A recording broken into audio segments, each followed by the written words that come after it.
This is the Hyperion Atlantic Challenge, rowing from Gran Canaria to Barbados in a pair to try and break the world record in under 38 days. We've been training really hard over the last 4 months, lots of sessions in the gym.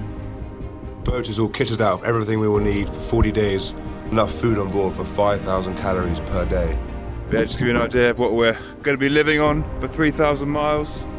It's going to be a huge undertaking, but we're fit and we're ready to take on that ocean.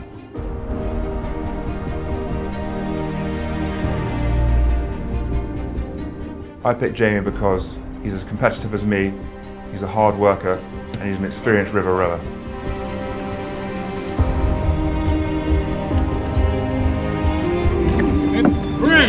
Hip, hooray! Hip, hooray! See you on the other side. 2 hours on, 2 hours off, 24 hours a day for 37 days.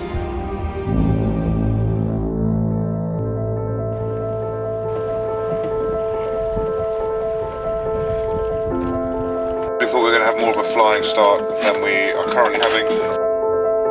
We needed to average 2.85 knots to break the world record. So what we really need with Jamie's managing to hold 1.82 knots on his own at the moment,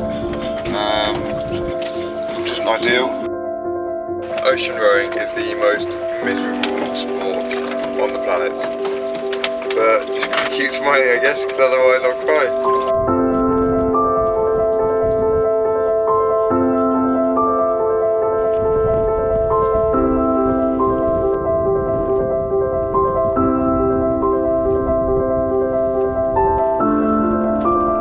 In a pair, it's more scary.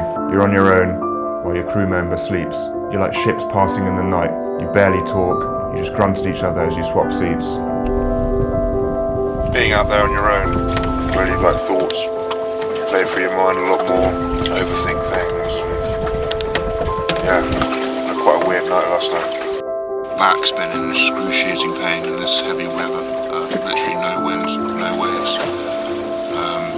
Just sitting down for 2 hours and cracking out my back's just not been fun. Very sore.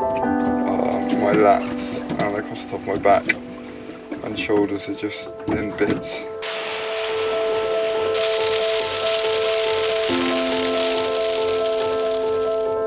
You're rowing 12 hours a day. It just breaks you. You don't get enough time to rest and recover. Your legs go, your back, your hands, your feet.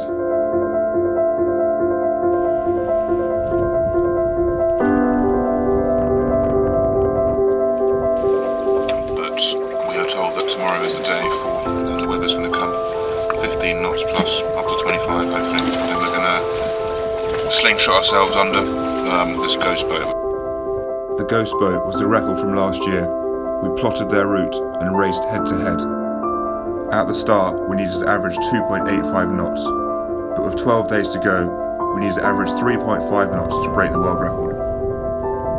I asked Jamie if we should take a step back and stop worrying about the record, as it was slipping out of our hands. He looked at me and told me we were cracking on. It's not over yet.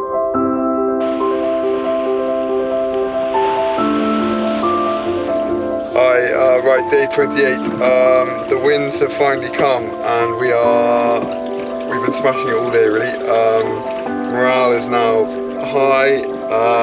Last 4 hours stint we averaged 3.8 knots. The one before was 3.7. So we're flying again, which is brilliant news. It's a real welcome change.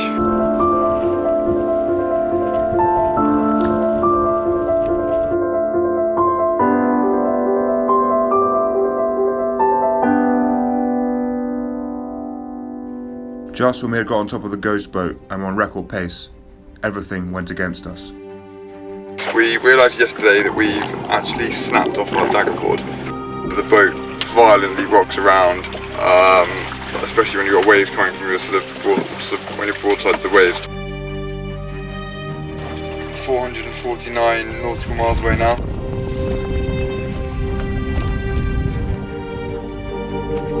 It's going to come right down to the wire with regard to the record. What will be, but we're certainly leaving everything out there, and fingers crossed we get there just in time. But we'll see. I've thought about it a few times and what it means to me. This whole thing's been mammoth.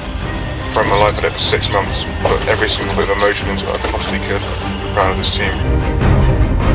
We needed to make it within 24 hours to break the record. We were desperate.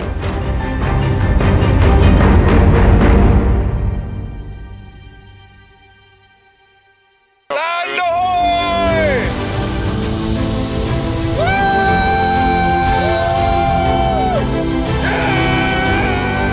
37 days, 3,000 miles, and it just comes down to 7 hours. I cannot believe we did it.